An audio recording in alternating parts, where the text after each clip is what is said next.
Good morning.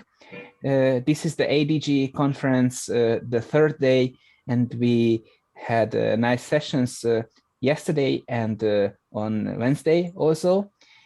And before we start the morning session today, I would like to tell you two pieces of information. The first one is that the third and the fourth sessions are already available on the web, so you can actually one second, I will find the link hopefully soon to the okay, so I will copy the link to in the chat, how you can reach this piece of information. It is important because some links and some extra suggestions are included in the chat window, and they were not available in the video recording. If you change the last number here, chat 2 is for the second session, and chat 3, chat 4, they are for the third session, the fourth session. Also, the videos are available if you want to reach to get yes. So session 4, for example, I will also copy this into the chat. So this is a quite big file from the yesterday session in the afternoon. And we also have number 3, number 2, number 1 for the other sessions from yesterday and from Wednesday. So please don't give away, don't publish these links yet. We will decide about this question during the business meeting. And if we decide so, then they will be also available on the website. I hope so. The business meeting will begin at 12 o'clock, and before that we have this panel discussion with about robotics, and then there will be the contest led by Professor Quaresma. So this is the program. Then we will make a short break, and then at 12 we will do the business meeting. It is open to everyone. You can stay if you like, and we will decide some business related questions. And then if you still have some time, and if you want to be here for a couple of more minutes, then you are welcome to join us to have a free conversation, completely in a coffee room, a coffee break, a restaurant, and just talk completely freely. So let me welcome Professor Recio, who will moderate this morning session in some sense, at least the panel discussion. Professor Recio was my doctoral advisor, and we worked together for 10 years, I think, or more than 10 years. And I think this was a very great step forward in my scientific career and in my life also. So Thomas, please take over the leading. Okay, thank you so much, Zoltan. So thanks for the kind words, and also I would like to express my thanks for the organization of this ADG under these quite difficult conditions. So let us start with this panel session. I am sorry I will not be able to stay longer for some personal reasons, but this panel session for me is very relevant. And I would like to start asking all the participants for some, say, in their opinion, open questions the interesting questions related to automated theorem proving. What is your opinion on this? What are your wishes? What are your interests? And I think that the best way to do it could be, I have like two options. One is asking you, raise your hand, and you will be, well, you can express your opinion. And on the other hand, if there are too few opinions, I have prepared a kind of guideline, my personal view, and maybe we can comment on this guideline. So it's up to you. So let's start with the first choice. What do you have? Do you want to express some opinions on what is, in your opinion, the interesting or the pending questions, the most important pending questions on automatic deduction in geometry? Anyone? Raising hands. So I see, I see that maybe you want me to go to the second option. I see. Okay. So let me share the screen with you. Okay. And so maybe it would have been better not to give you this possibility. So screen. Okay. So this is, maybe I should make it smaller, maybe like this. Okay.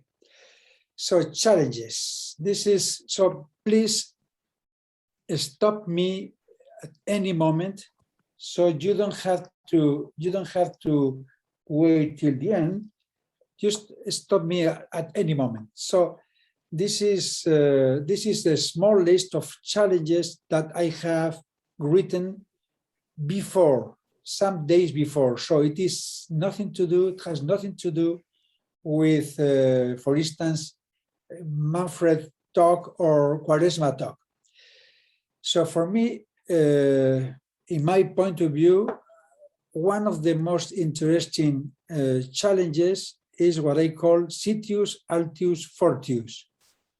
So this challenge, this Citius Altius Fortius is the lemma of the Olympic Games and means faster, higher, and stronger in some sense.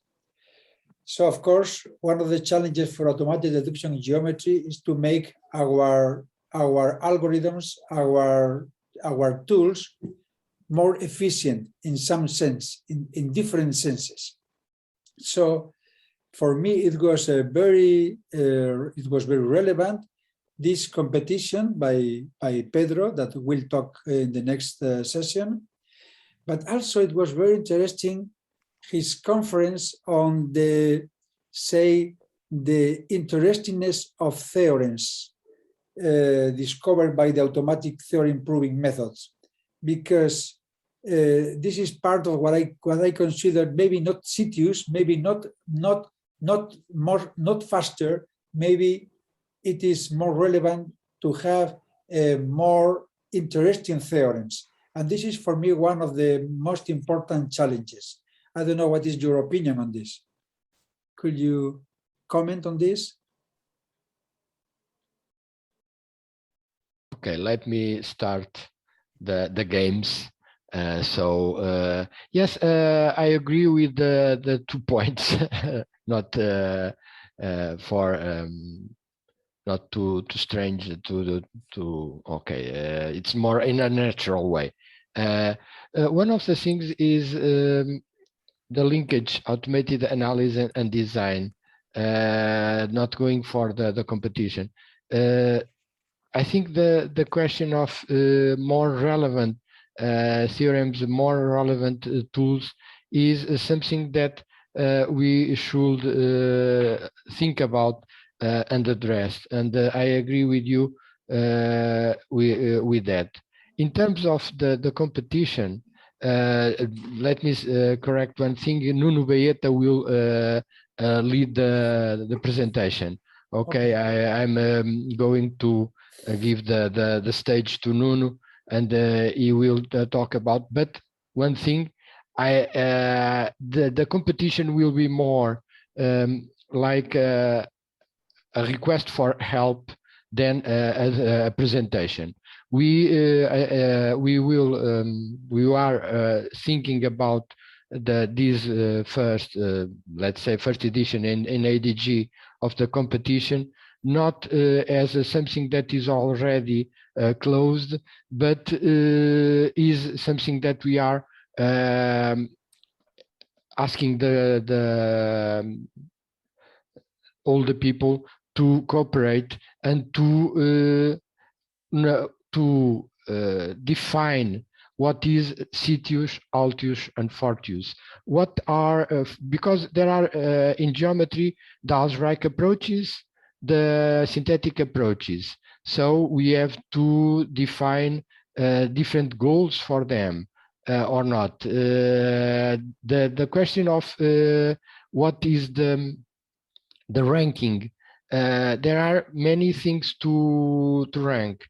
The speed, but also the readability.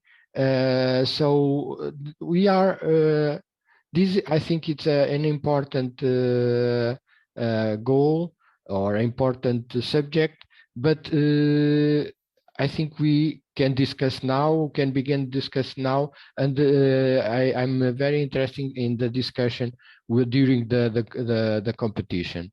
Yes. Okay, but let me stop by now. Yes, let me react to your comments. I think it is very relevant. We are talking about this first item, Sitius, Altius, Fortius. This is somehow competition, or this is somehow improvement, because for me, the fact that we are talking about improvement means also that we are talking about improvement for somebody, or for some say user. So this involves the point of view of somebody else. So when we're talking about interesting theorems, we're thinking interesting for whom? When you're talking faster, you are talking about faster. Why? Who is interested in having faster results? Or maybe you are saying readable. Readable by whom? Who will be able to read the output that so for me, this first item means that ADG should take more in consideration the external user, the other part of the story. It is a little bit like I asked Professor Husty the other day about the industry concerning robotics. Here is a little bit the same. We want to do better. We want to improve, but for whom?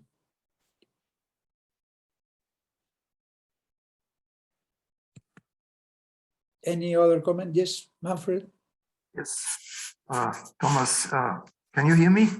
Yes. Not at home at the moment, so I'm in a waiting room of a therapy center. Not for me, but for somebody else, yeah. But I try. You're absolutely right. Question is always, are we doing it for university, or maybe people who are within a community, or are we doing it for somebody who might apply it? Yeah. I would like to comment something on your second item, because I think this is the only, no, I can also say something to the third item, but second one is most important for me. I have a little bit problems in seeing how analysis, design of linkages can be automatized. I have seen a lot of intersections with the second invited talk on the first day, the one which was just after me, because rigid graphs and linkages is very much related. This is really something I had got the feeling in this conference we should do more together, because analysis of linkage, of course, also when it goes into space linkages, this is something that is very difficult. And I have real problem to see how one could do this automatically or maybe semi-automatically.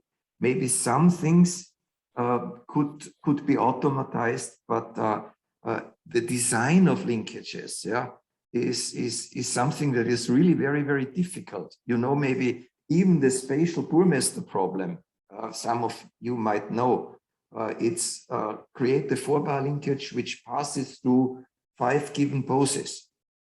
Is something that is difficult. And my question in this sense would be, can we find some automatic algorithm that would answer some... Excuse me? Sorry. Can you repeat the last word? Yeah, the last word would be, can we find some automated algorithm that would help to find a linkage or the behavior, even the behavior of a linkage? You know, the behavior of a linkage is very much dependent on the size of the bars. I can show you there's so many differences in the behavior of a linkage. Even to find something that would help to say a linkage belongs to this class of linkages, those which have certain properties. There's there's much literature in the past, but only literature which does not give us overall information on linkages. Always very special information. And I have some troubles to see, but I'm completely open. If any one of your group is able to show me that there might exist an automated algorithm to find properties of linkages, I would be very happy. Okay. This is an open question for me. Yes. So let me also react. Very interesting. This is very interesting what you say. So let me, I have a reaction, maybe some answer to your question. So concerning linkages, I was thinking of these 3 issues, which it is not exactly what you ask, but it is maybe a first step in that direction. The first one is to automatically find, say, the locus of the Hahn effector, or maybe the locus of the whole set of positions in some more general space. The second is you want the machine to do something, and you verify that it does what you think. And the third is, if the machine doesn't do what you think, how should you change the length or change the design? And this is just a very simple example, very simple. You must understand this is a toy example. This is done with GeoGebra, in which one finds here what the machine does, and here it finds that the machine is not really making a straight line. Yeah. So these are the 2. Chebyshev, yeah. Yes, and the third one is this, in which here we want the machine to do something, and the automatic answer is please place some linkage here in order for the machine to behave as you expect. So in some sense, these are the 3 possibilities I was thinking of. But of course, this is our toy examples, and I think that what you are asking is much more relevant. I think this is this is a collection of what you were mentioning in your talk. And for me, it is very relevant. Well, in particular, for instance, I never thought about wire robots. And I think this is very important also. So I totally agree with your question. This should be very, very important to cooperate between robotic people and automatic deduction. Yeah, I would say the most accessible for you and what you were doing is the third question. The third question means no in my list. Okay. Because multiplicity of solutions, yeah, is something that I do not know exactly what is causing this, because essentially it means you can formulate an algorithm what should happen, but we do not know exactly the geometry. I will maybe you have yes, maybe I can formulate it like this. Remember the talk about the rigid conformations of the graphs. And the question would be here, very correctly, what are the dimensions of the, so it would put in some metric features for the graph. It would be a graph where you say the length of the bars, they matter. And you say then, what would be the length of the bars so that two conformations of the graph coincide? Yeah, and the same for the linkage. So it would mean that a couple of solutions of the direct kinematics coincide. I think this could be automatized. This could be a question that could be answered. And I would start to do it in the plane. Yeah. Do you have any reference? I tell you something else for the example you have been showing. Can you show the 4-bar which you had before? Yes. Yep. Yes, here. In the 4-bar, go to the Chebyshev. Go to the Chebyshev. Here it would mean, can it happen that a circle touches the 4-bar curve in more than 3 points?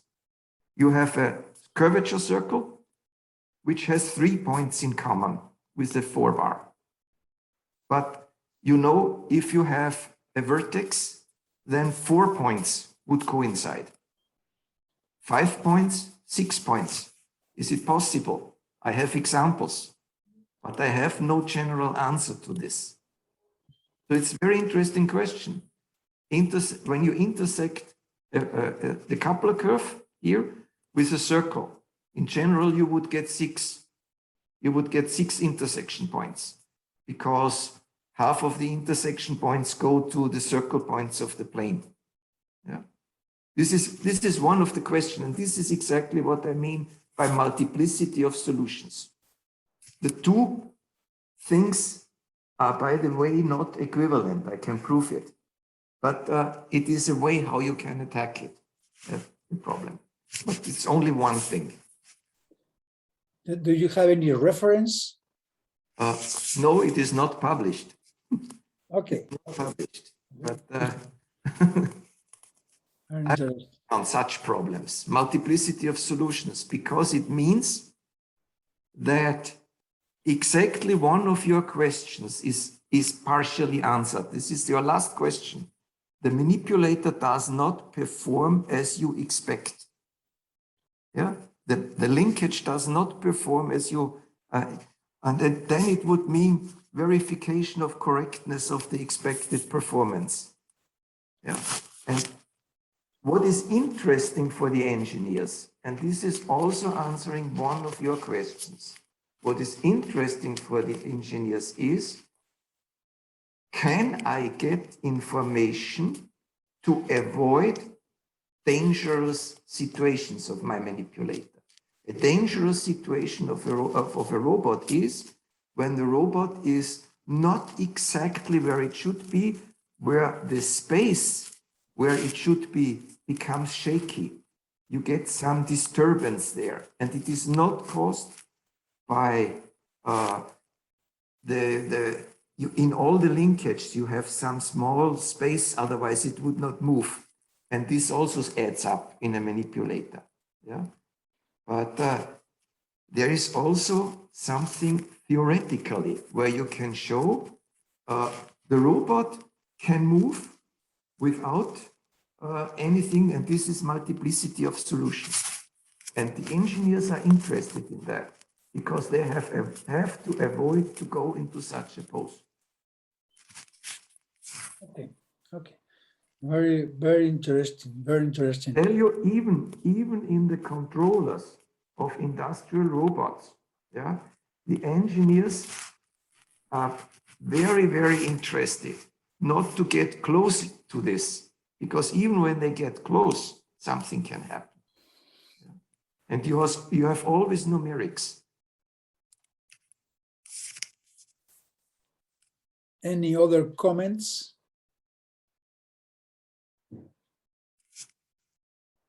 Okay. Well, I was also very interested in this global path planning. This is very relevant. Well, in some senses, also related to what I was stating as verification of the correctness of the performance of the robot as one aspect. But of course, this is more general, is planning. So it's not only verifying that it does what you expect, but also to decide how to do it. Yes, just a small comment what I mean with this. At the moment, a mobile robot is controlled in such a way that the people have a local control. It means the robot always gets information what to do in the next moment of its motion. Global path planning would mean you have a reference in the controller where the robot and the controller could compare with the place where it is. Yeah.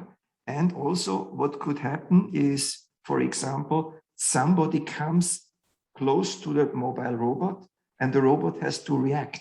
It has to change its global path. We have done something on that, but it is very rudimentary.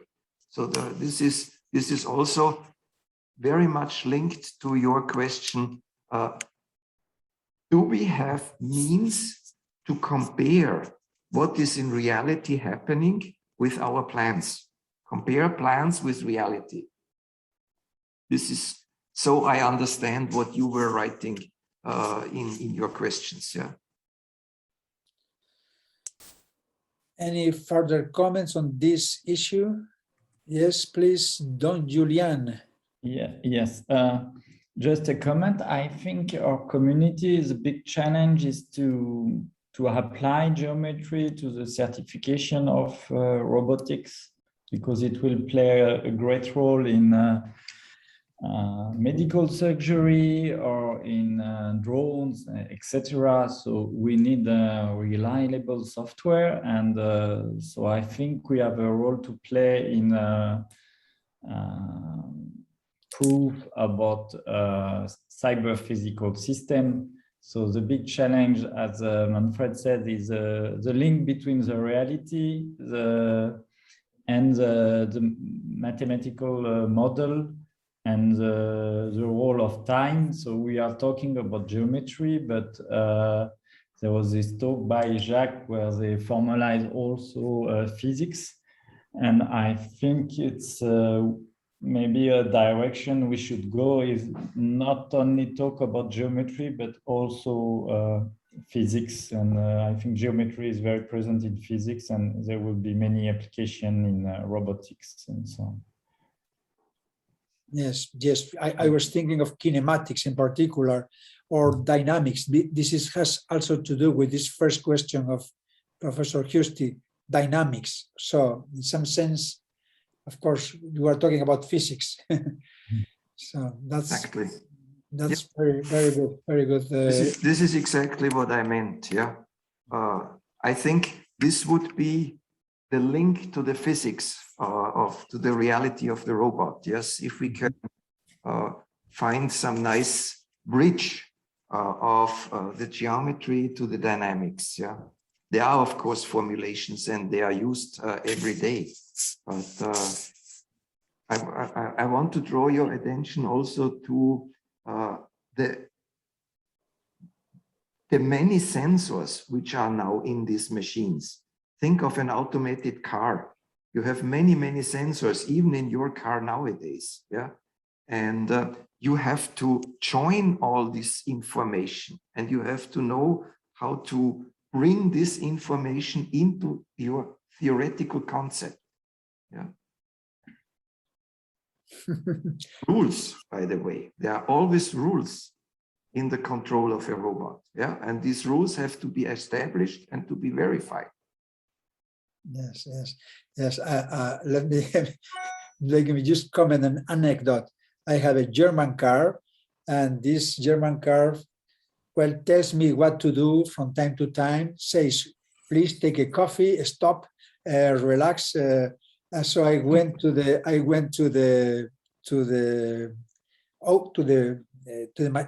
center where I bought the car, and I asked them, please switch off this recommendation because this is ridiculous. The machine asked me to stop, for instance, when there is a traffic jam, because I think the car feels that I am doing silly things like stopping and then running and then stopping. And they told me, no, we cannot change the rules. So it is very relevant. It's very relevant because the rules are very important for this new machine. I don't know if you have any other comments on this issue. I have a question to you. I have a question. And the question is anybody in your community working with semi-algebraic sets and questions in semi-algebraic geometry? Yes, you have it. I don't know if you see the same. You have it on the top to the left is Professor Kovacs. And also Robert Bajda. And I think one of the talk was with Chris Brown, isn't it? So they are doing real geometry and particular semi-algebraic geometry, but it is a starting. So okay. It is a starting, and it's very important that you, in your talk, you mentioned the importance of including semi-algebraic geometry into this, and they are doing it. They are implementing this. So even the question in the last example, in my last slide, I was showing, yeah, the question how many of the two-wire systems are feasible, yeah, would be, it is a simple question, but it is very difficult. So maybe Zoltan, can I approach you? You are sitting in Hagenberg, is that correct? Yes, right now I'm here, and usually, yes, I work here. Well, it would be a very interesting research, and I can just confirm that computationally, even simple questions are very difficult, but the technology is always faster and stronger, and we also have very good machines here at RISC. So with gigabytes of terabytes of resources. So we are optimistic, but sometimes problems take very long time to solve. Just to tell you, I have heard in this conference very often answering the question how many realizations are possible.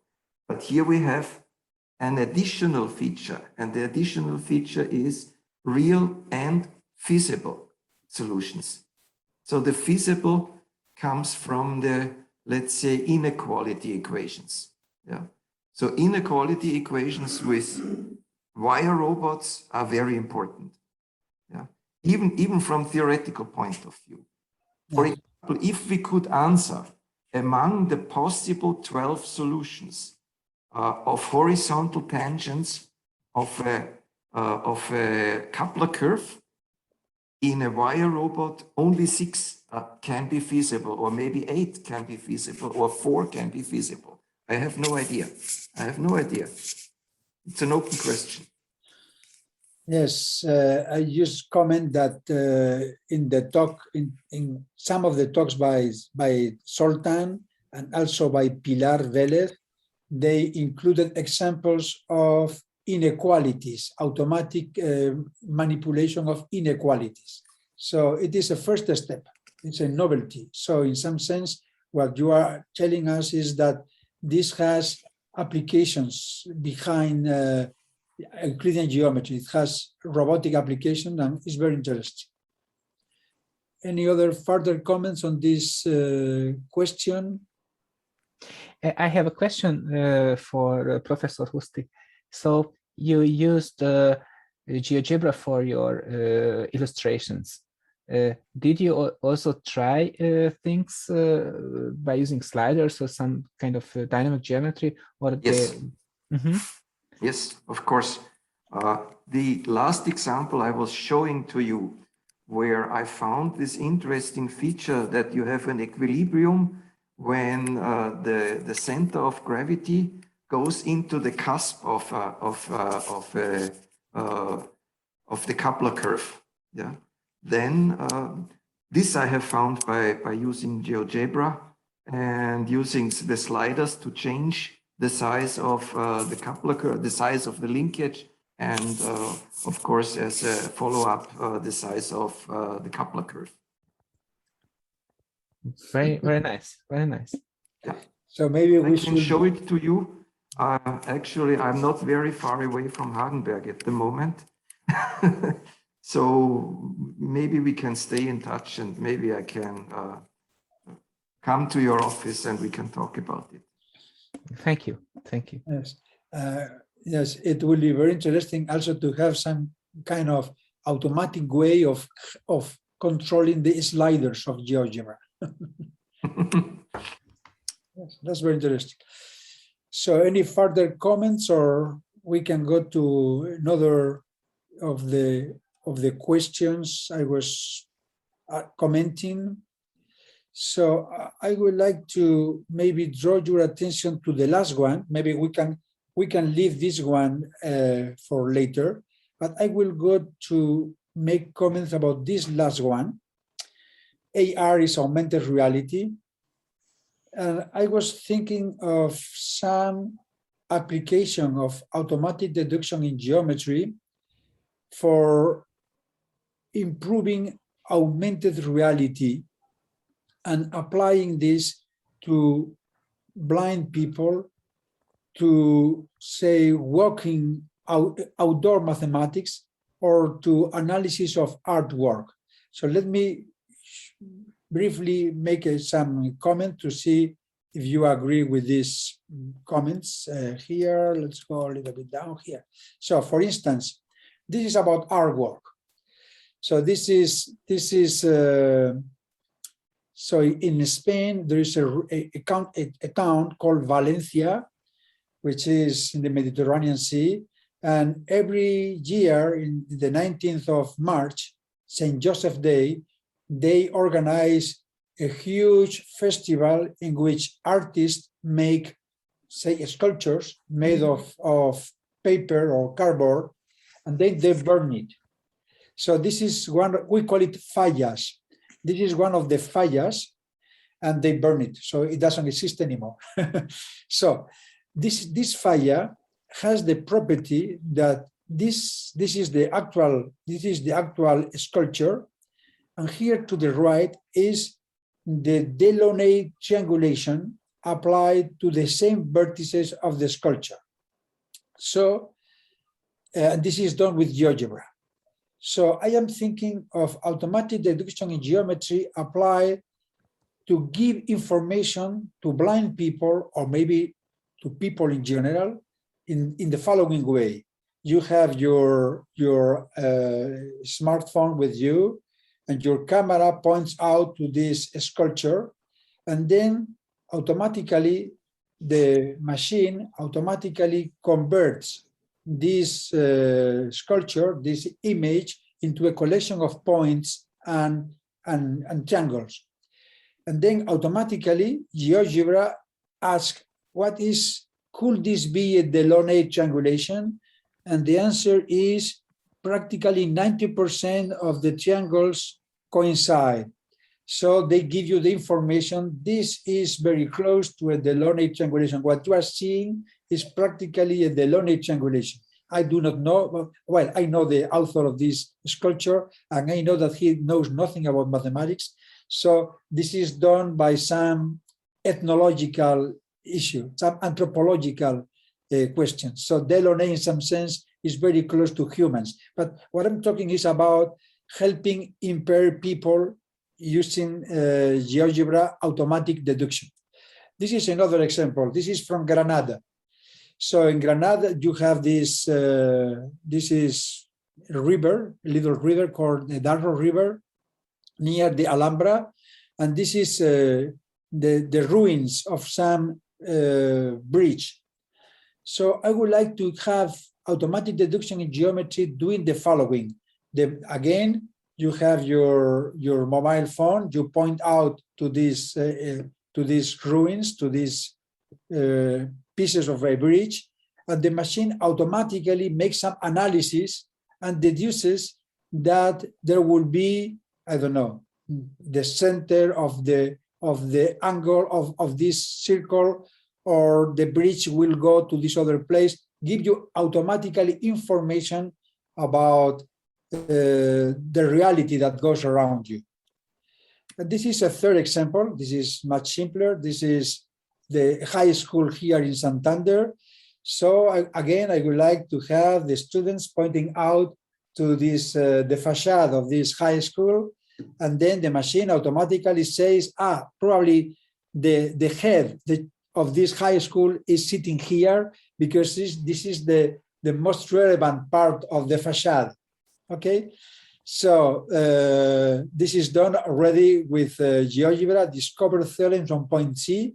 So the only thing that we need is to have a translation of the image into a collection of lines and points using maybe how transform. So this is, again, for me, a challenge for automatic deduction in geometry. This is the last example. This is from the Sardinero beach here in Santander. You are looking to this nice square, and then you ask, what is the ratio between this side and this other side? And GeoGebra says the ratio is square root of 2 plus 2. So this gives you information, augmented reality on what you see around. So this is, for me, this collection of examples, let me go back here, is for visually impaired people, or maybe for people in general, for people that want to do mathematics outdoor, or maybe for people that want to analyze, to learn more about artwork. This is, for me, one of the challenges that I would like to point out. Any comments?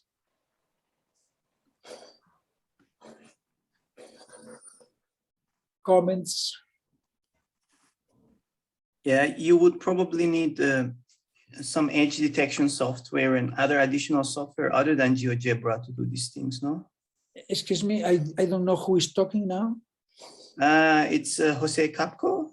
Yes, I don't see you in this. I'm in a hotel, so I'm at the moment I can only activate my.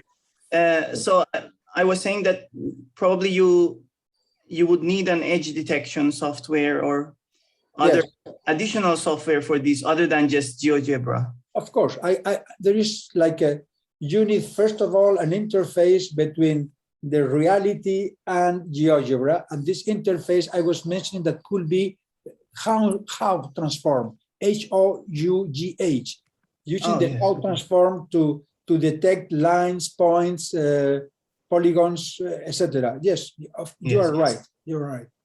Okay, that was more a question than a comment. Sorry. Yeah, yeah. Thank you.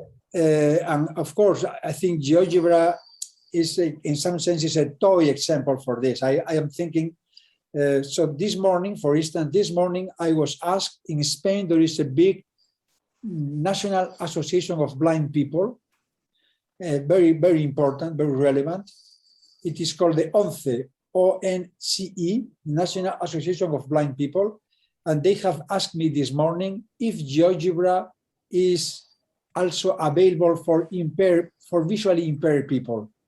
I do not know the answer about this, but I mean that visually impaired people could benefit from GeoGebra for automatic deduction in general, not only GeoGebra, in general. I think that we could work in that direction, and I think it is important.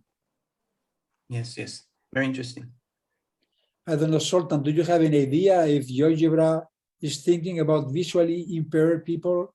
Yes, there is some work dedicated into this direction, but well, I'm not sure what is the current state of work. You know, Csilla Solyom-Gecse is my former student, and she works for GeoGebra. She wrote her master thesis on this topic. On blind people? On how to integrate technology into GeoGebra for blind people. So the master thesis is finished last year, I think, and I'm unsure how this has been integrated to GeoGebra at the moment, but there was at least some plan. So please send me some information so that I can tell this National Association of Blind People about this. Thank you. So this is, but of course, it's not my question is not only for GeoGebra; it's more general for. So using automatic deduction in geometry to learn about reality by means of a interface like how transform or similar. Any further comments on this? Yes. One more question. It's Frederick. You mentioned the Delaunay triangulation. My question, I would like to hear your thoughts about how formal geometrical information can help our intuition. If you have an information that something forms the Delaunay triangulation, how that could be useful in building some intuitive thoughts about reality and other formal geometrical knowledge. Yes, yes. Well, I will, short comment, short answer. So I was thinking, suppose that GeoGebra tells you that this triangle is a right triangle. How to know that something is a right triangle can help your understanding of reality? Well, I think if I know what is a right triangle, it will help me. If I have no idea about what is a right triangle, it will not help me. If I know that something is a Delaunay triangulation, I know that it has not very skinny, very acute triangles. Of course, if I know nothing about Delaunay triangulation, then this information will be not relevant for me. So I understand your question, and my answer is it depends on your level of knowledge of geometry. Yes. In general, learning about reality depends on your knowledge. Yes, okay. It's a philosophical question. Yes, Manfred.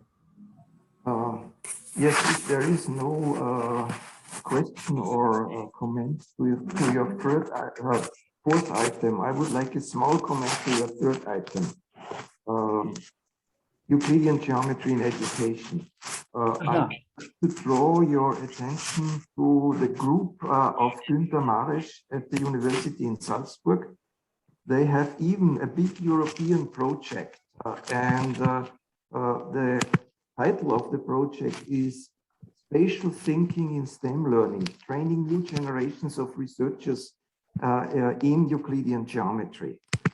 So there are many universities interested now in the role of Euclidean geometry in the education and in training the ability of 3D spatial thinking. So this is also something that is very important. But of course, you have to know something about geometry to do this training correctly. Yeah, this is very important, yeah, in my opinion. And but maybe there are some links. Yeah, Günter Maresch is now the editor-in-chief of our journal ADG, which you know. That's all what I want to say. Yes, yes.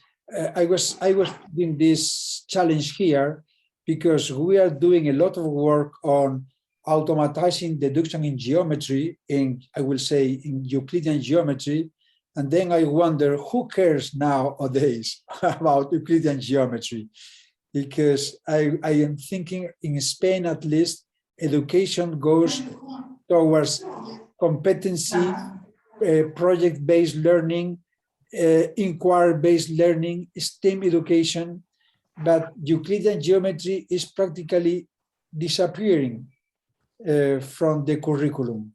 So I was thinking that maybe we are doing a lot of work on about how to automatize reasoning on Euclidean geometry, and nobody cares about Euclidean geometry any longer in this direction. So this is, for me, this was a question. And also, this is cooperation. So we need to cooperate. And I think this is very important. Let me put here, this is a very relevant woman, Gila Hanna, that has quite recently written a paper that will be published next November in the journal From the Learning of Geometry, that specifically mentions in that paper automatic deduction in geometry, but insists that the key is to cooperate with education stakeholders. She says that in Spain, we say the ball is on the side of education people, because we can develop a lot our tools, but we need the guide of education stakeholders in some sense to make our interfaces as interesting for them as they declare. So the key is to make, this is from her, the key is to make a start, exploratory studies on the potential of these new tools on secondary and post-secondary levels. This is a woman of relevance in the international community of math education. I don't know if you ever heard of Gila Hanna. Yes, I have heard. But I would also like to draw your attention to the group in Salzburg University and Günter Maresch, because they are very, very active in this field, especially in linking education with geometry. So please, Sultan, can you send us some maybe some summary of this with links? That will be very relevant. That will be very relevant. So this is for me the last point. I don't know if anyone has any further comments on this. Otherwise, we can close the session. Any further comments on these challenges? Any other challenge? Pedro? Two comments.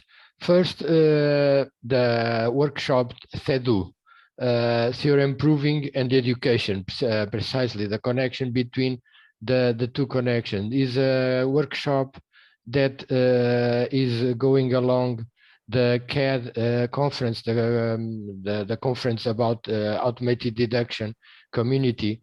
And the last in the last editions, we saw three, let's say three lines of research. The first one is very important, and it's already well established, I think, in certain sense, is the use of the automated theorem proving tools in the university to help the courses about logic, about the proofs, the development of proofs. And there are many groups that already publish in TEDU the post proceedings. It's now open for the post proceedings of the last edition, and in that part, in the university level, there are already many examples of the use of automated theorem proving for education in terms of logic education, precisely. So it's more or less specific kind of world, not for analysis or for algebras or for geometry even. It's for logic courses. The other route is about the logic, the use of automated theorem provers in high school. High school, yes. Sorry. Thank you. And these already saw some presentations, some papers, and we, myself and Wanda, we are exploring its use in terms of geometry and the geometry in education. And here the question is how to provide not the formal proofs, but it must be readable in some sense. It must be the automated theorem prover must produce some form of readable proofs. But the question is that they are in high school, they are not interested in formal proofs. They are interested in rigorous proofs, maybe helped by the formal tool. So the question of how to provide a readable tool, of a readable proof, is very, it's the question is important. And one of the answers that is interesting nowadays is the kind of geotrutrix provided by geotrutrix. They try to use not a complete or a complete theorem prover. They have a theorem prover based in Prolog with rules, and they explored all the rules they found in terms of the high school level, and they produced for a given construction the graph of all the proofs with those rules. And in that way, the student can follow the proof, trying to produce a proof by himself, but with always the help of the software. So there are approaches in that area. And going to the last comment that I want to say is there are studies about the time that you have before losing control of a high school class, the time that you have to put a question and wait for an answer, and it is very short. You have sometimes seconds. The studies pointed out that 4 seconds is the most longer time of silence that you can have in a high school classroom. So one of the things that is also relevant is that we cannot expect to have automated theorem proving waiting for 1 minute or two to produce the proof.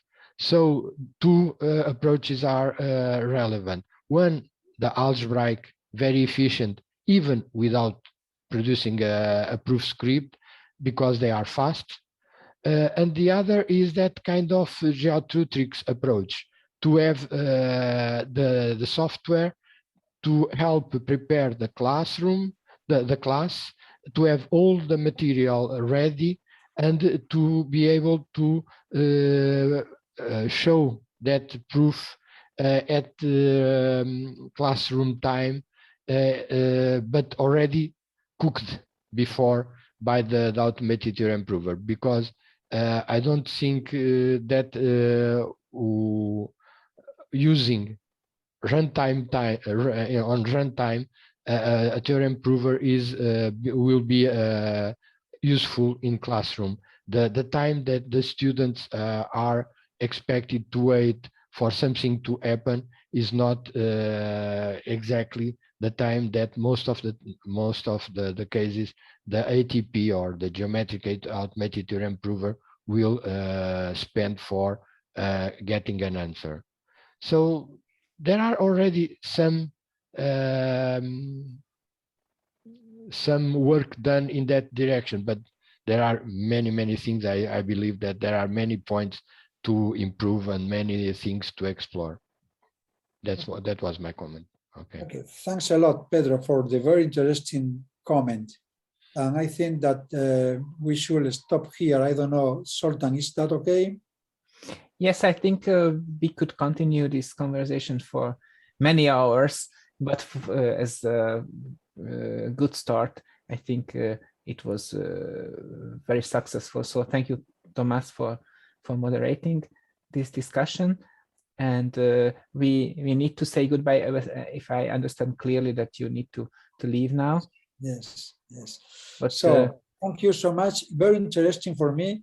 And I hope that maybe Sultan or the one that have participated, please send some info to Sultan so that he can maybe collect some of the linkage, some of the names, so that we can make some kind of minutes of the session. That will be very interesting. Thank you to all of you. And sorry for having to leave. See you soon. Thomas, I have to leave too. See you soon presentially next time. In person next time. Okay. Bye. Thank you so much. Thank you. Now we can go to the next point of this morning session, and let me welcome again Professor Karishma, who will continue with the contest session. Okay, thank you. As I said before, the Nuno Beata will take the stage. I will ask Nuno Beata to connect the video now. Okay, and let me introduce this GASC, the Geometric Automated Systems Competition. This is a bit like Thomas introduced a question of that we felt that these kind of competitions help to raise questions and to help improve and to help also to create new tools. So we are trying to establish this competition, but at this moment, this is not the, we call it 09 or 0 something. It's not the kind of closed thing, but that, as Nuno will present, it is something that we are asking for help for the community to join this work that we already done but to improve this competition and to transform this competition in something that it will become useful for, as Thomas said, to help to say how ATPs can be useful and how can we improve the ATPs to improve their usefulness. Okay, let me stop here. Nuno, can you continue?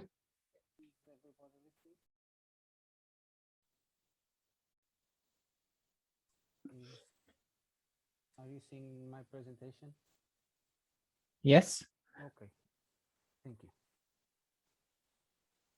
Okay, I will now be deploying the geometry automated prover system competition. This is Sorry, Nuno, can you speak louder or at? Okay, I will speak louder. Okay, thank you. I will now deploy the geometry automated prover system competition. We call it edition 0.9. Sorry. The competition will the hardware where the competition will be running is an offsite. The server is located in the mathematics department of the University of Coimbra. It's an Intel Core i7 running at 3.4 gigahertz with 16 gigabytes of RAM. And it's running GNU Linux, namely Debian. By the way, this server is where the TGTP repository is hosted. The competition will be deployed using one script, this one, GASC 2021 run, and the other one will be used to see some results. OGPCP tools are used only to take times, to measure the times taken by the provers. So I'm already at the server.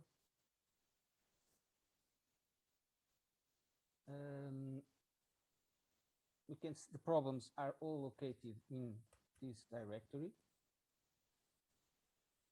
You can see they have already been converted between different formats. No, can you hear me? You are very of low volume. So please somehow increase the volume.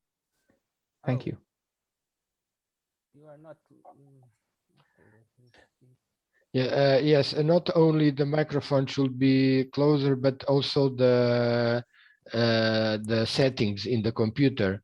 I think you have to put the sound louder in the microphone settings. Okay, let me just check. Because it's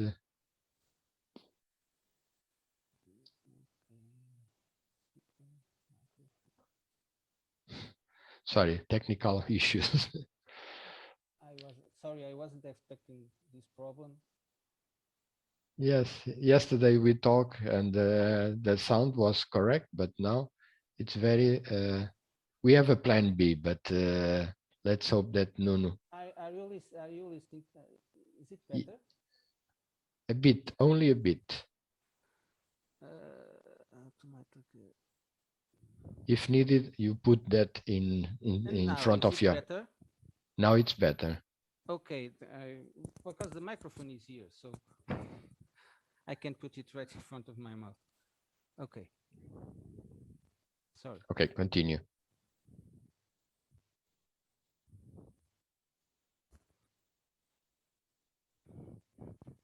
So this is where all the problems are located. They have already been converted between different formats. Not all problems exist in all formats. And this file are the axioms that will be used by Vampire to prove the conjecture. Okay, oops. It's simple to run the competition.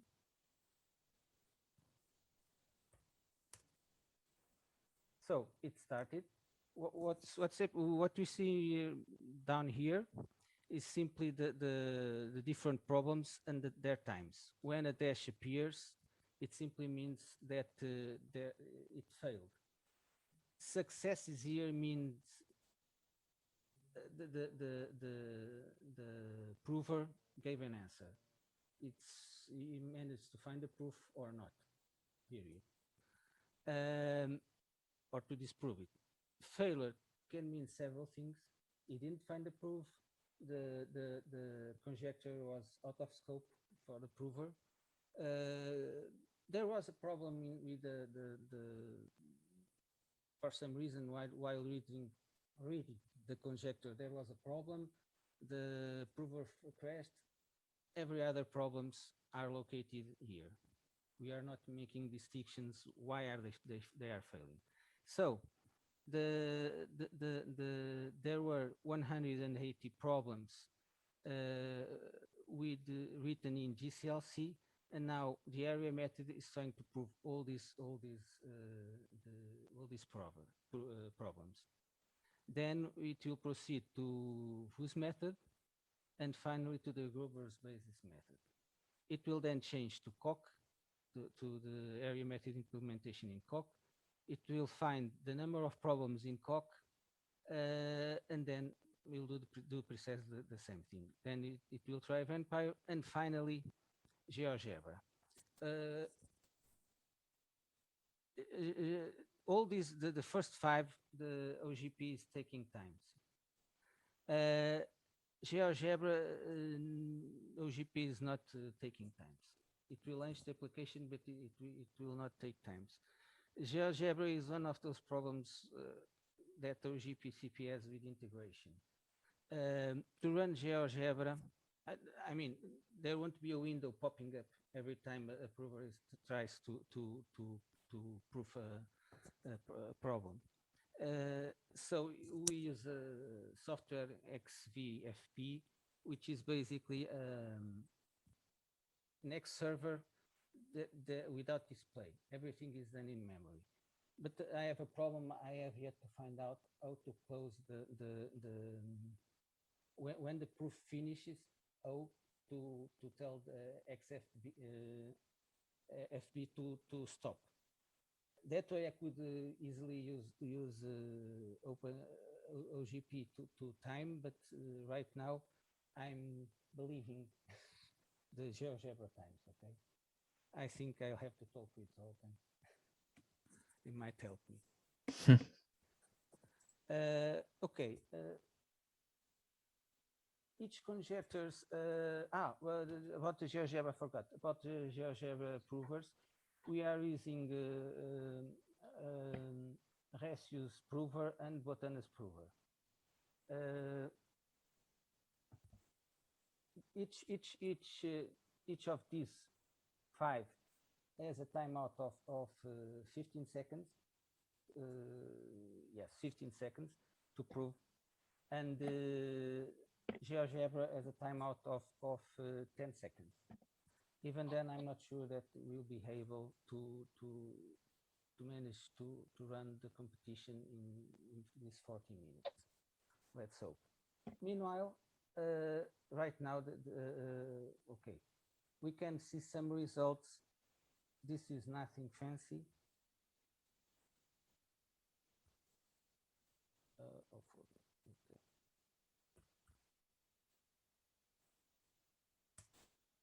It's just a file for each problem. When there are dashes, I mean, Coq, Vampire, GeoGebra, there are no results yet, so we cannot see. But indeed, all these, there have been 0 proved conjectures, and this one is in the process. So, but the GCLC area method managed to prove 59 out of the 224. I mean, I just have 180 conjectures written in GCLC, but the total number of conjectures in that directory to be proved is 224. Some are not written in GCLC. they are written just, for example, for GeoGebra or for Vampire. So let's leave this running and continue to the presentation. Okay, geometry automated theorem proving can be thought of a specific area for a more generic first-order logic automated theorem proving area, but it distinguishes itself because there are different kinds of geometry. There are no, please try to bring your microphone closer, please. Okay, Thank you. Sorry. Thank you. Can you, can you raise the volume of the microphone in the system? I think it's the problem. Let me see. Because yesterday we talked and it was okay, but now it's to the point where we listen to your breathing and not to your saying. I'm not sure what I can do. Okay, put the microphone in front of your mouth and continue. Is the system? It's the system. Okay, but forget that. Go to the to the presentation, and stop your end. Use your end to help the microphone. Yes. Because the geometry distinguishes itself because there are different kinds of geometry, different axiomatization. There are a large number of methods and implementations, and something that might be relevant. Proofs may matter. I'm thinking about readability of proofs, and by readability, I don't mean only proofs written in a natural language, but also visual proofs. A few moments ago, Pedro talked about it. Thomas Rossi also talked about it, and last Wednesday, I believe, there was an interesting presentation by Toller and Kovacs, online generations of proofs without words. So proofs in geometry might have a different meaning in this sense, they can be read. So how would these JTPs benefit from a competition? Well, their benefits are basically the goals of CASC. The creation of a set of problems, which are basically test cases that can be used by researchers and other users. The creation of a common format so that those sets of problems could be easily used in different contexts and by different tools. The improve of existing GATPs and the creation of new ones. And finally, the creation of a ranking of GATPs that could be used to choose the best implementation for any intended use.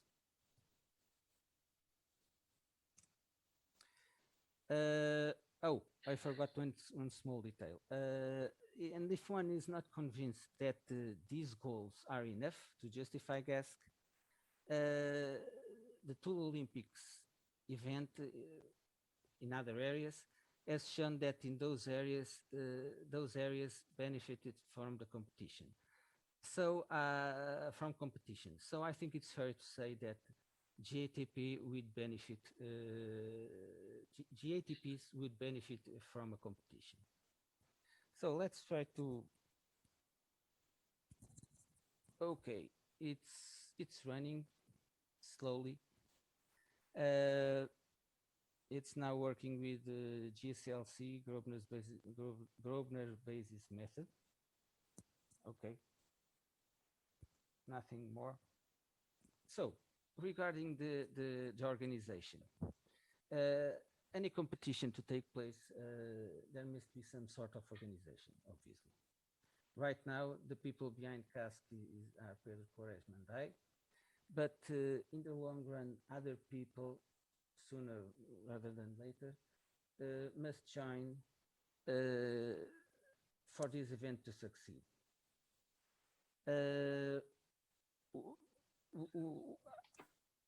We classified the organization using committees, and each committee should have some objectives. No. Put yes. your hand. Okay. Okay, sorry. The organizing committee should deal with bureaucracy. For example, for this competition to take place at ADG 2021, we had to write a proposal. That's part of the bureaucracy needed. That committee should also encourage discussions to solve problems. I'll talk more about that later. And manage a website. We don't have a website, GitHub, I don't know, because it's useful. We want the competition to be known, so it's better to have a website nowadays. Another committee is the problems committee, which has the task of assembling a set of problems for each competition, and the competition committee, which has the mission of preparing the competition itself. That is to prepare a server, all the programs that are needed, and to run the competition.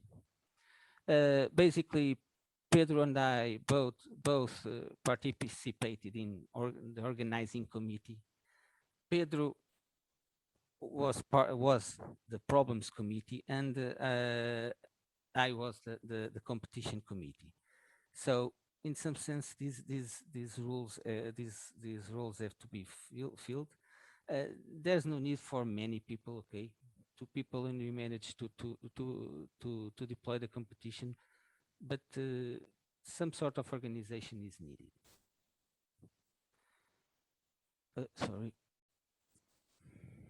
Now let's talk about the problems. Some issues that should be addressed, namely rankings. Why do we need a ranking? Well, because every competition needs a winner, so we must rank all the GATPs. The problem is how to rank them. Our solution right now is time, period. But time, in my humble opinion, time should not be the only criteria. Time is a measure of efficiency, but we can also think of scope. For example, which geometries are allowed by a given ATP? What kind of problems are provable by that GATP? For example, one GATP might solve problems involving circles, but when we throw at it problems involving angles, it will not be able to prove anything. So, scope of the theorem prover should also be considered. Another thing, another criteria should be readability of proofs, if any, of course. And finally, another criteria should be reliability. How confident are we on a proof made by a given prover? That's important. These are 4 important criteria to rank a prover, a GATP. There might be more. Please let us know. Then, I forgot this. Then we have to for each criteria that we decide to use, then there's a problem of how to measure that criteria. Our solution, because we're just worried with efficiency, was to use CPU time. It's easy. But for example, if we decide to use readability, that won't be an easy task. Okay. Another problem are the benchmarks to solve. They are needed because GATPs need to solve problems. Okay. But there's a problem when creating a benchmark set. We must assess that they are adequate. For example, I don't want a set of problems to be biased towards one prover. That prover is able to prove everything related with angles and the others aren't. So that one will win the competition. So there's a need to build sets of benchmarks that are not biased. Let's get back to the competition and see what's happening. It's okay. Not many are missing, but it's still working with the GCLC and Grosvenor basis method. Continuing. Then there's also the problem of the common format.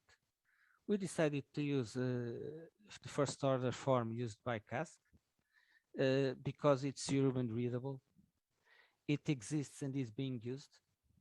And TPTP has a considerable amount of geometry problems, something that should not be discarded.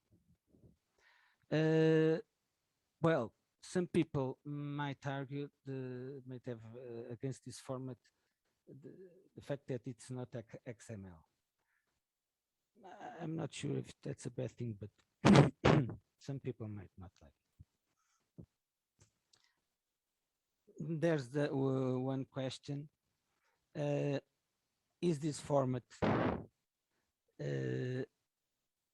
adequate or no? Should we change it?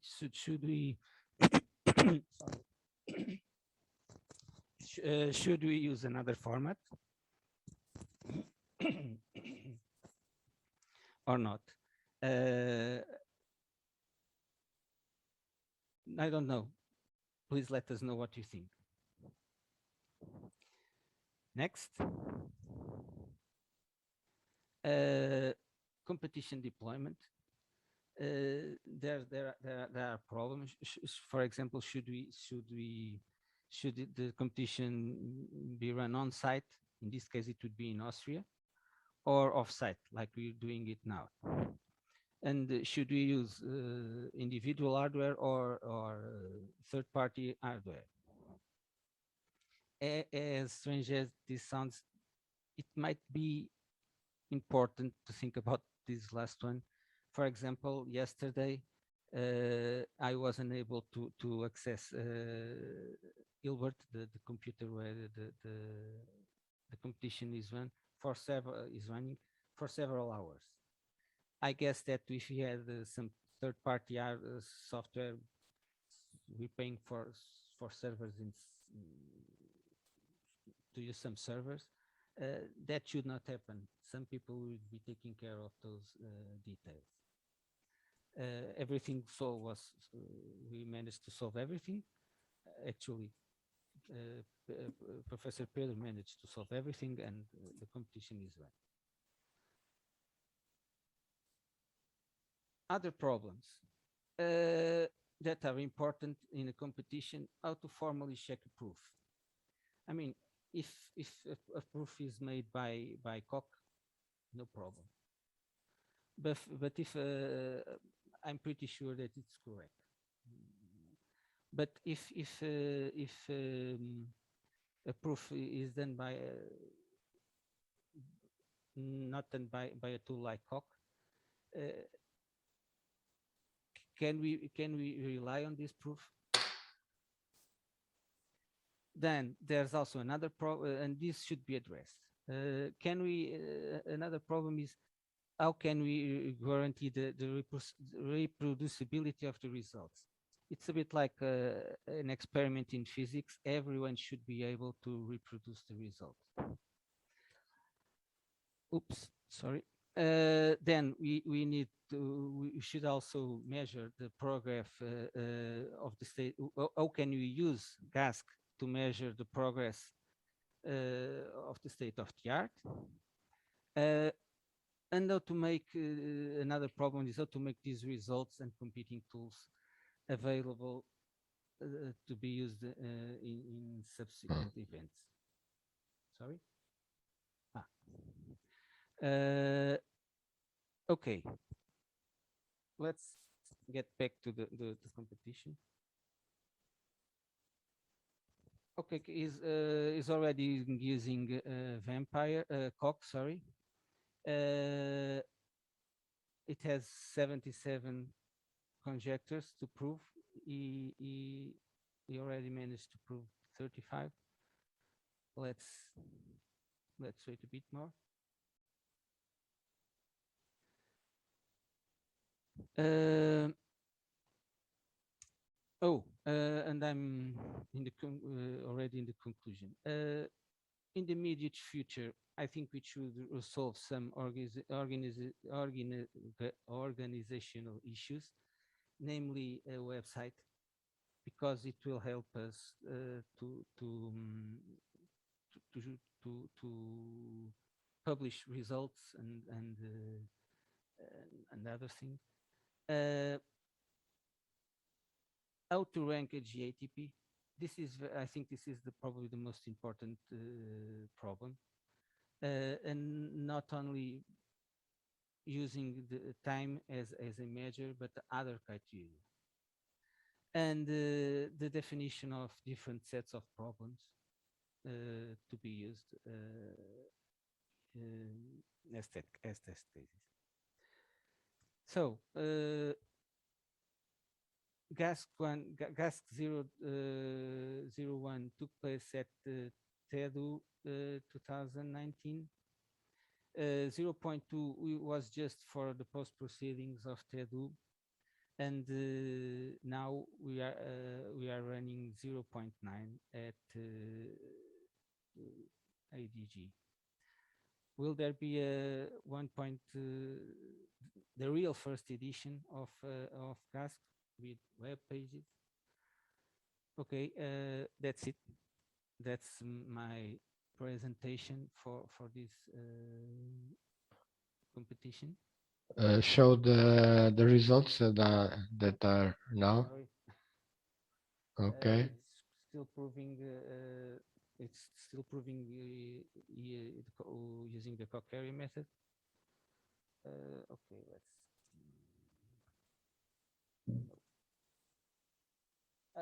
Okay. Results are all stored in different directories, and this script will run through these directories and obtain the results. So this file is basically a collection of all the results. Obviously, there's no vampire and GeoGebra results, but somewhere we should be seeing, I don't know where. Yes, some problems.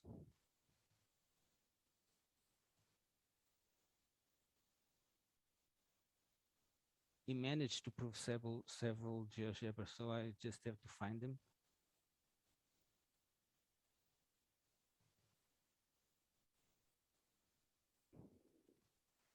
Difficult. GeoGebra is still not run, No, so only we are at this moment only in Cock. Sorry, we are not going to find anything with Cock related, because, sorry, I forgot. There is no directory with results, so this script will not be able to collect results from Cock. Sorry. Nuno, yes. Is it possible to ask questions now, or do you want to? Yes. Yes. So, Please.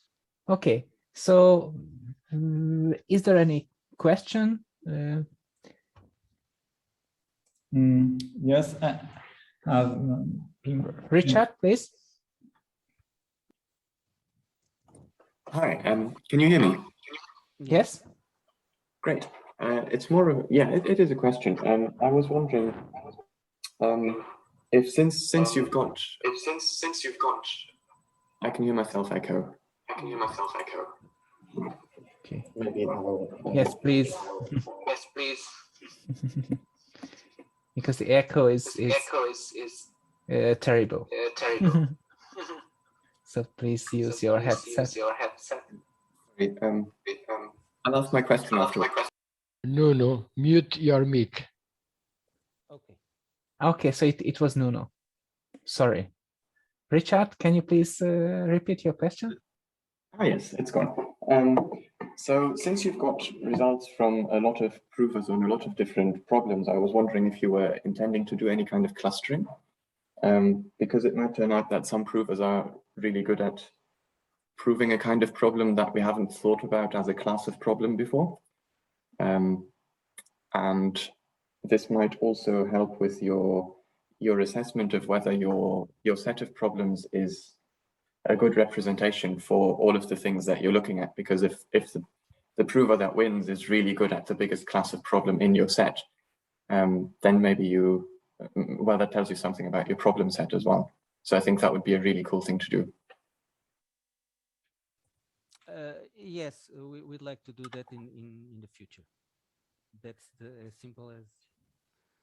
Yes, let me answer. Like Nuno said, one of the things that in geometry happens is that at least we have two big approaches, algebraic and synthetic. And there are relevant difference between them. So we have one of the questions that is open to discussion and should be addressed is the question of organizing classes of problems, classes of provers, automated theorem provers, because we cannot put everything in one big set and try to reason or try to rank them. They are useful for something or they are used for others. Area method cannot prove sometimes of one of the things that is not completely correct is that we should have the same set of problems to every prover at this moment, and we don't, because we didn't get translations for every native language of the provers. So they are, for instance, GCLC is doing the proofs in 180 problems. Coq area method only on 77. In certain sense, it should be this number of failures should be the total number. But the question of clustering is very relevant. Yes. And I thought, particularly as it relates to your talk yesterday about what an interesting theorem is and how to measure interestingness, it might give you new ideas about what an interesting theorem should be considered. Yeah, thank you very much. Thank you, Richard. Julian, you have also a question? Yes. So if we compare to the TPTP competition, I think they ask for a proof that can be checked by other theorem provers, so they can check here. I think all the provers here, you just trust them and they could say, yes, I have proved this, but how do you check that the proof is correct? So I think it's more than a challenge. It's research question. It's not a technical problem, and we don't know yet how to certify proof and so on. So it will be very difficult to compare system And also when you try to generate a certificate, I had a paper with David Genevaux a few years ago about how to certify using Coq a proof made by the Woos method. And the time to generate the certificate is sometimes longer, and the time to check the certificate is longer than the proof itself. So if you put a certificate, it changes a lot of things.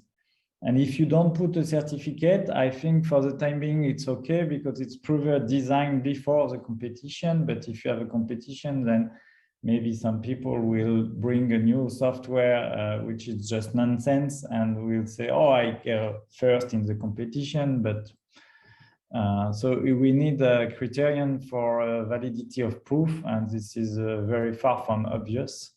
So it's not that you just have one input format, you should have also one semantics.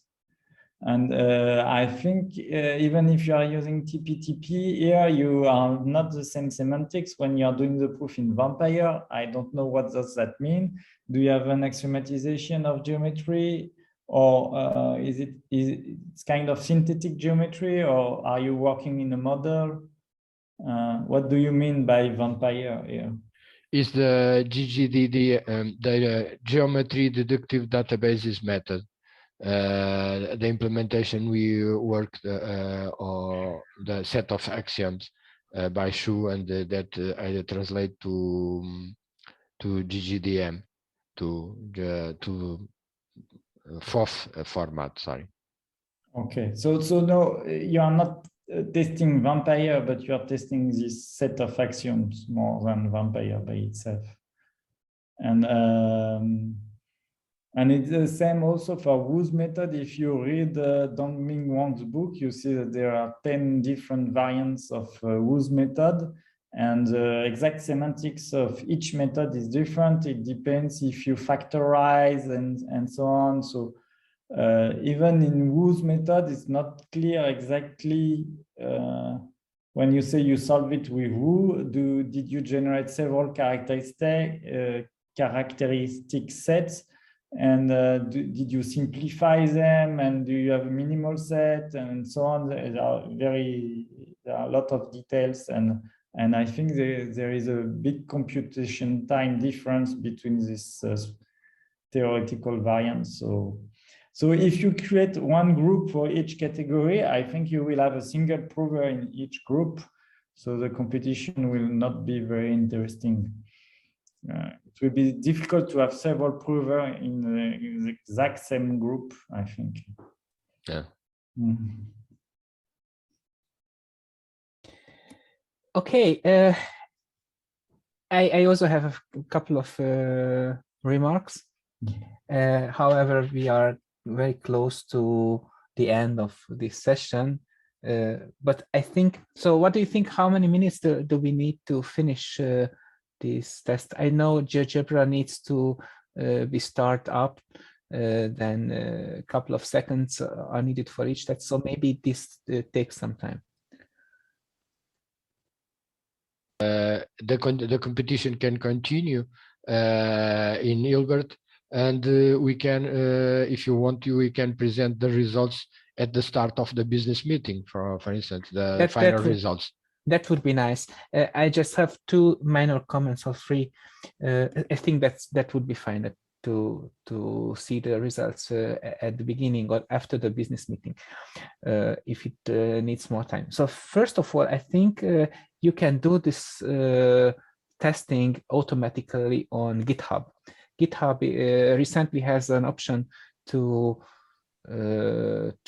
get an action, and when you do a commit and a push in the Git repository, it can automatically start testing, and it is free of charge. So this could be kind of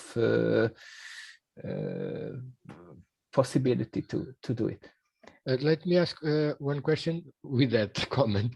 But you can run the provers in GitHub, or okay, and you can send to GitHub the executables And they are being run in GitHub. Oh, okay.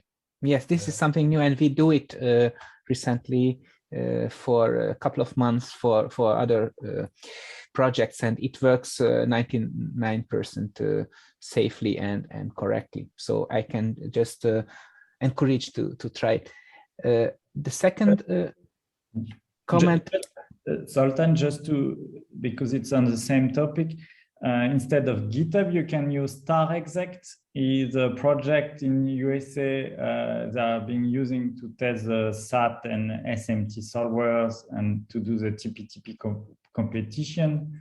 And you can register freely on this. As long as you are doing testing automatic provers, you can use their system, and they have a huge computation power there. Okay, thank you for we can try more possibilities. Actually, if you have the source code on GitHub, everybody can clone the repository and just start the testing on his own or her own. So it is quite open. The second option is to use also GitHub's .io possibility to maintain a web page and to publish. I'm not biased to GitHubs, but there are already many options. And just a final note, we do negative testing for GeoGebra as well. So we create false statements, and if GeoGebra proves that false statement, then it is a bug. So I would say instead of saying failure, I could classify this into two other possibilities. Either it is neutral, so there is no output, or there is indeed a failure if the output is incorrect. So sometimes we find bugs in GeoGebra by putting false statements in the input. Okay, I think we should make a break now, and we can meet in some 15 minutes. So thank you so much for your active attendance during this morning session. And after this short break, we can continue with the business meeting. Thank you very much.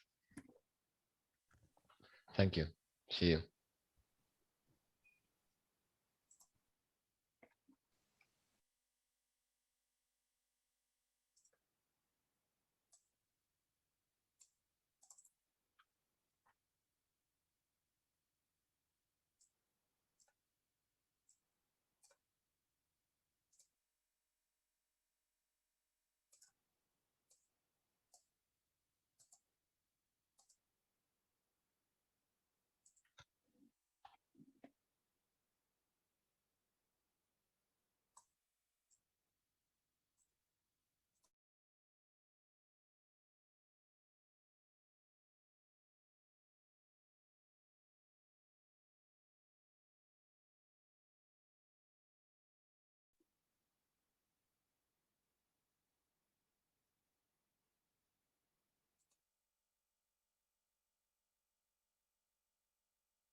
So welcome to the next session. I'm not sure if you can hear me. Predrag, can you hear me? Yes, I can hear you. Okay, very good. Thank you. My question to Nuno is. I think I am echoing at Predrag. Mm-hmm. Okay, thanks for that. So my question to Nuno is that the competition is over or not yet? Maybe Nuno is not here yet. Pedro? We cannot hear you, Pedro. Sorry, no, Nuno it seems not to be here. And I can go to Hilbert, but okay, I will go to Hilbert. Let me. I call my two computers Hilbert and Gensen. Sorry. Yes. With the yes, very typical. Very typical. Okay, so let's check. Thank you, Pedro, that you looking into the possible results.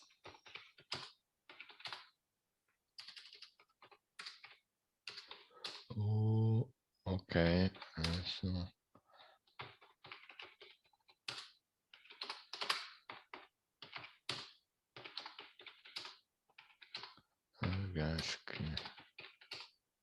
okay, Emacs. Okay, I cannot do the kind of window. I don't have the window that runs the competition, but I can make GASC results, I think. Okay. Okay, results. Yeah, Emacs results. So now it's still running. Okay, the last. Okay, the GeoGebra ratio method already 85 and 85 problems solved, but GeoGebra Botana method is still 0 problems, so it's still running. Okay. So maybe at the end. Let's wait. Let's wait then. Okay. Hi, Nuno. Sorry, I have to solve a problem here. No problem. So we will just wait because Pedro informed us that the tests are still running. Yes. Okay. More 11 problems to check. Okay. Are you listening better? Sorry. Now it's perfect. Okay, I took the this. Okay. Thank you. Okay, so I suggest we come back to you after the business meeting, and we will have some detailed results.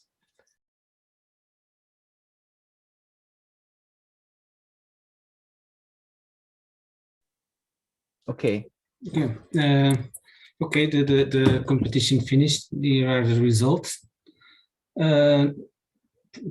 Nothing special to say, and I actually found a problem that every prover solved it.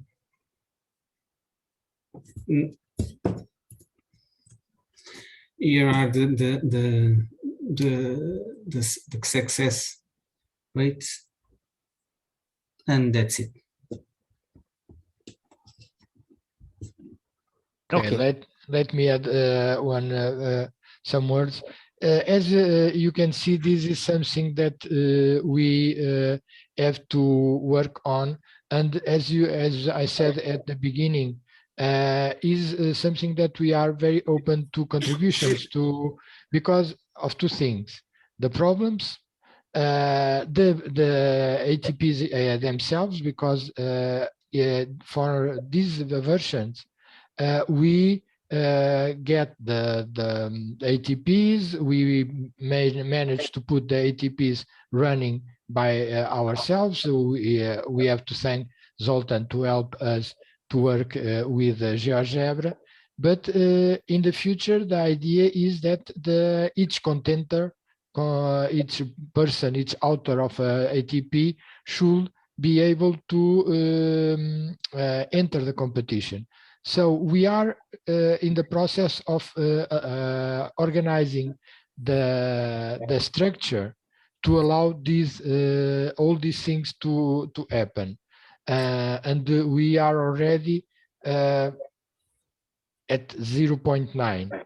But to go to 1.0 competition and to 2 competition, 3 and so on, I think it's we need the involvement of the community. So this more than a presentation of the competition is a cry for help, something that we should we make a point saying that this is something that we feel that it will help all the development of the GATPs, but of course we are not claiming to make the competition by ourselves. We have a saying in Portuguese, fazer a festa, deitar os foguetes e recolher as canas, meaning that we make everything. From a parade, we make the parade, we make the fireworks, and then we collect the garbage. We don't have no intention to do that. So let's work on this as a community. Thank you. Thank you so much, Pedro. So I will officially close the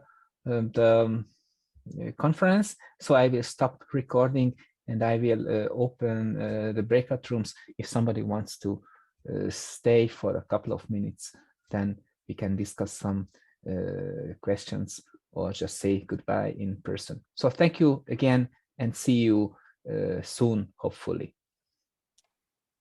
Thank you also from my side.